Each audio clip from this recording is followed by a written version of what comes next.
Ndabasuhuje mbahaye ikaze nanone nk'ibisanzwe. Turagarutse kugira ngo twongere tuganire ku buzima bwacu bwa buri munsi tugenda duhura nabwo. Ni ikiganiro kivuga ku buzima, ibibazo duhura nabyo, tugenda twibaza ariko ugasanga ntituri kubona ibisubizo uko tubyifuza. Twebwe rero tugira gutya tukicara, tugakora ubushakashatsi kuri ibyo bibazo, hanyuma tukabibonera igisubizo. Uyu munsi rero n'ubundi turagarutse tugiye kongera kuganira, ku muryango nyarwanda ndetse n'abandi bantu wenda bashobora kuba bari hanze nabo bagize umuryango, bashobora kuba bakurikira ibiganiro byacu cyangwa se bakunda ibiganiro byacu. Nk'ibisanzwe rero n'ubundi ni ikiganiro kivuga ku buzima.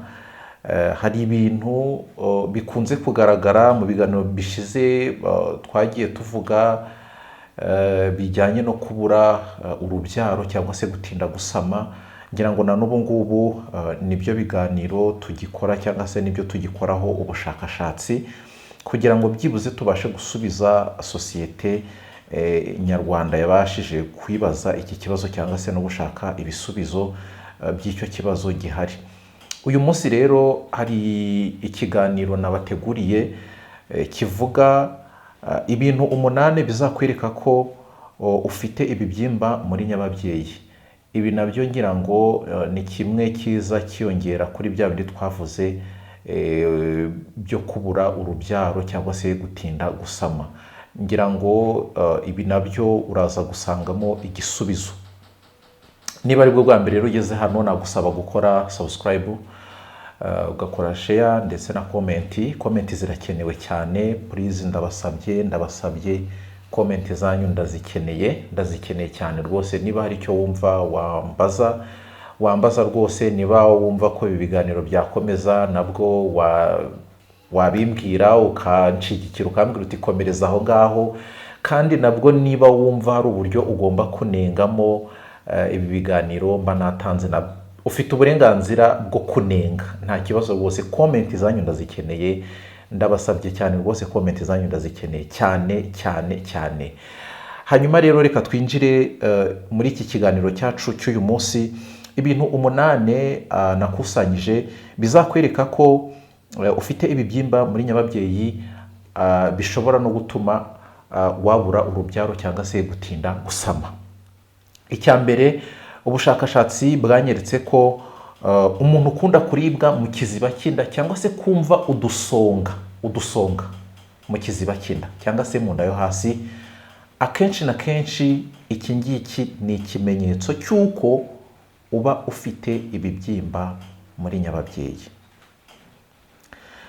Nyabuneka turabivuga, ama YouTube channel yaravuze, inyandiko zaravuze, zaranditse. Hari abajya kuri TikTok, izi mbuga nkoranyambaga zateye, hari ama Instagram, hari ama Facebook, hari izi za YouTube. Ngira ngo ni byinshi cyane bivuga ku bintu bijyanye n'ubuzima, ibibazo tugenda duhura nabyo by'ubuzima. Sinzi rero weho niba ubyumva cyangwa se niba ubyumva bigahita gutyo bikigendera.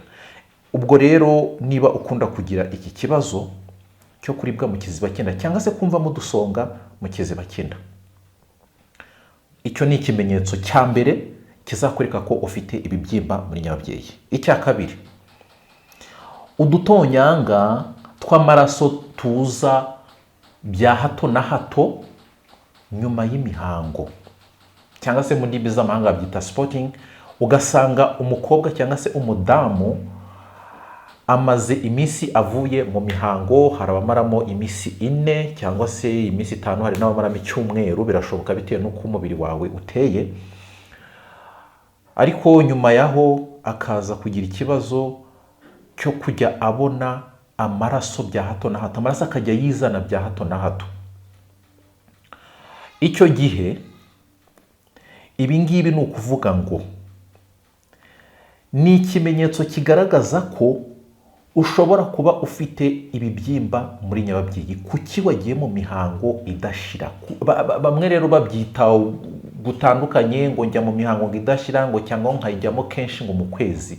Biriya byose muba muvuga mbere na mbere manza umenye ngo mbese ikibazo mfite ni ikihe. Ugasanga umuntu yambaye nka pade cyangwa se ahinduye pade nk'inshuro 10 ku munsi kandi amaze iminsi avuye mu mihango. Iki ni ikibazo gikomeye cyane, ni ikibazo gikomeye cyane. Ibi rero ni ibimenyetso. Icyo ni ikimenyetso cya kabiri kizakwereka ko ufite ibibyimba muri nyababyeyi. Icya gatatu, kumva mu kiziba cy'inda harimo ikintu kikuremereye kimeze nk'ikibuye. Ni ukuvuga ngo mu kiziba cy'inda ukumva hararemereye, ukagira ngo hari ikintu cy'ikibuye giteretsemo hano hasi, ngira ngo abadamu cyangwa se abakobwa barimo kubyumva, hano mu nda yo hasi, ukumva hari ikintu kirimo kimeze nk'ikibuye cyangwa se kiremereye. Icyo ni ikimenyetso cya gatatu kizakwereka ko ushobora kuba ufite ibibyimba muri nyababyeyi.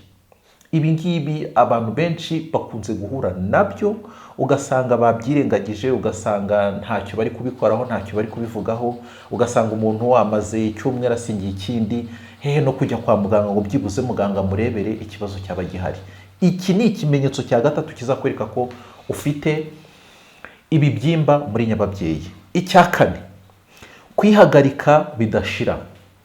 Aha ni handi uzasanga umudamu cyangwa se umukobwa ajya kuri tuwarete, agiye nko kwihagarika cyangwa se agiye gusoba, hari abakoresha n'iryo jambo, cyangwa se kunyara, ariko wenda izo ni imvugo dukunda gukoresha hano iwacu mu Rwanda. Ariko umudamu wenda agiye kwihagarika cyangwa se umukobwa agezeyo, inkari arazirekuye, ariko akumva hari utundi turi kugenda dusigarayo duke cyangwa se twajya no kuza tukaza n'utuntu duke twirasa duke ukuntu, noneho tukanaza tunamurya. Rimwe na rimwe dukunze kuza turi no kunuka. Yavayo wenda tuvuge nimba hashize nk'iminota nk'itanu cyangwa se 10, akumva ashaka kongera gusubirayo kujya kwihagarika.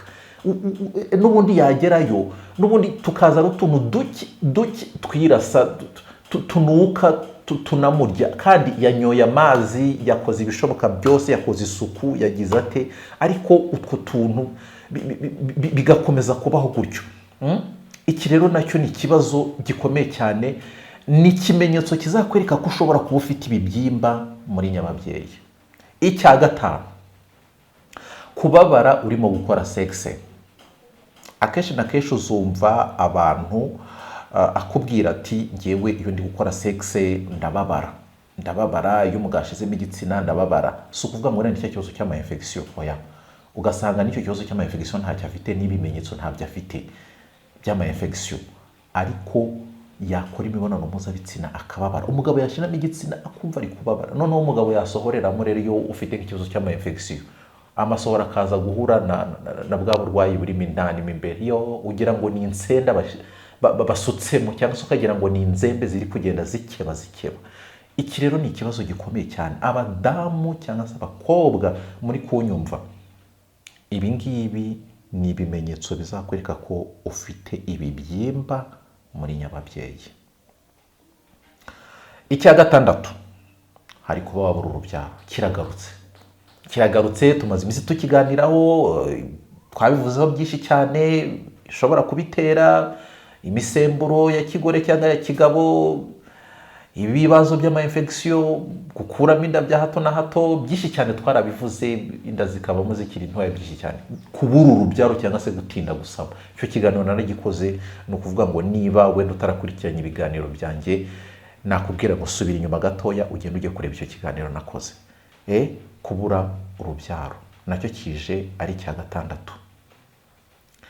Ibi rero bigatuma umuntu agira gutya, ugasanga yabuze urubyaro, ariko mu by'ukuri bitamuturutseho, biturutse ku burwayi, biturutse ku burangare yagize, ntajye kwivuza cyangwa se ntajye kwa muganga. Ni ukuvuga ngo kwa kundi wumva hari ikintu gitsikamiye hano hasi, ntabwo ushobora gukora imibonano mpuzabitsina. Rimwe na rimwe intanga ziragenda zikaba zanagaruka. Biturutse kuki? Biturutse kuko zageze hariya zigasanga hari ikintu kiziborotse. Icyo ni ikibazo, cya kintu kimeze nk'ikibuye kiri hariya mu nda yo hasi. Ikindi, hari ukuntu usanga ibyo bibyimba birimo imbere, cyangwa se bikaba biri inyuma, cyangwa se bikaba birimo hagati no hagati kuri nyababyeyi. Ibi rero ni ukuvuga ngo nibyo ubushakashatsi bwakomeje kugaragaza. Hanyuma icya munani rero hari gukuramo inda zitagejeje igihe. Akenshi na kenshi inda zikunze kuvamo zimaze amezi 2, 3, ugasanga umuntu arasama ariko inda zikavamo, asama zivamo. Iki ni ikibazo gikomeye cyane. Akenshi na kenshi aba ari ibimenyetso by'uko ufite ibibyimba muri nyababyeyi. Cyangwa se umuntu agasamira inyuma y'inkondo y'umura. Uzumva kenshi na kenshi bakunze kubivuga ayo magambo, akunze kuvuga ko yasamiye inyuma ya trompe cyangwa se inyuma y'inkondo y'umura. Ibyo ngibyo nabyo uzabyumva babivuga. Akenshi na kenshi ni ikimenyetso cy'uko ufite ibibyimba muri nyababyeyi. Ikindi hari ukugira constipation, ugasanga umuntu, ubwo ni icya munani nacyo cya nyuma, ugasanga umuntu afite ibibazo bya constipation cyangwa se mu kinyarwanda impatwe. Umuntu akabaho ngo ugasanga amaze 3, 4 atajya kuri toilette. Yanagerayo ugasanga n'utuntu tumeze nk'uduhuruguru azanye. Ngira ngo constipation nayo hari ubundi burwayi cyane cyane nk'inzoka ya amibe nayo ikunze kugaragaza icyo kintu cyo ko umuntu ashobora kugira constipation yiri grave, rimwe na rimwe no kwituma amaraso bishobora kukuviramo izo za hemorrhoide. Ariko noneho n'umuntu ufite ikibazo cy'ibibyimba muri nyababyeyi agira constipation ku rwego ruri hejuru. None ikindi no kumva ufite umwuma. Hari n'abagira gutyo ugasanga bagize impiswi idasanzwe, ugasanga umuntu ari kumva ari guhitwa bidasanzwe, agahora yirukanka ajya kuri toilette, abo ngabo nabo babaho. Ibi rero ubushakashatsi bukagaragaza ko akenshi na kenshi iyo umeze gutya aba ari ibimenyetso by'uko ufite ibibyimba muri nyababyeyi. Umubyeyi cyangwa se mukobwa nakugira inama yo kwihutira kujya kwa muganga, bakabanza bakagusuzuma bakareba niba nta bibyimba ufite muri nyababyeyi. Hanyuma wamara kumenya ko ari ntabyo, nawe ukabona gufata umwanzuro ukavuga ngo reka njye kwivuza ahangaha, cyangwa se reka njye, ushobora kujya mu kizungu, ushobora kujya muri farumasi, ushobora kujya mu bavuzi ba gihanga, nabyo biranashoboka ko ari abavuzi bashobora kuba bavura izo ndwara bakagufasha. Ariko icyo mbona kiriho, wamaze kubona ko ufite ibibyimba muri nyababyeyi, nta kindi kiriho ni ukukubaga bakabikuramo cyangwa se bakaguha imiti ishobora kubinetraliza. Ngira ngo hari n'ubwoko wenda bw'ibibyimba tutavuze. Hari abagira amamiyome cyangwa se amakiste, usanga birimo aho ngaho muri nyababyeyi navuze. Ubwo ni ubwoko bw'ibyo bibyimba, ugasanga agiye kwa muganga bamufata cya kizamini bakahita bamubwira ko afite amamiyome cyangwa se amakiste. Hari n'ubundi bwoko bwinshi bw'ibibyimba nabwo buriho, ariko ngira ngo ibi ngibi nibyo bikunze kugaragara cyane. Murakoze cyane rero, ndabashimiye. Nyagasani akomeze abarinde, abahe amafaranga, batize ubuzima, akomeze kubarinda, abarembere mu byo mukora byose mushakisha, mukomeze muhirwe. Hanyuma tujye dukomeza guhurira hano. Please, comment zanyu ndazikeneye, ndabasabye comment zanyu ndazikeneye. Hanyuma munakora subscribe ndetse na share comment kugira ngo ibiganiro bize kugera kure. Munakomeze kunshigikira, nanjye nzabone ko turi kumwe muri kuntera imbaraga. Murakoze cyane rero, ndabashimiye. Mwari kumwe na muganga Emmanuel. Bye bye.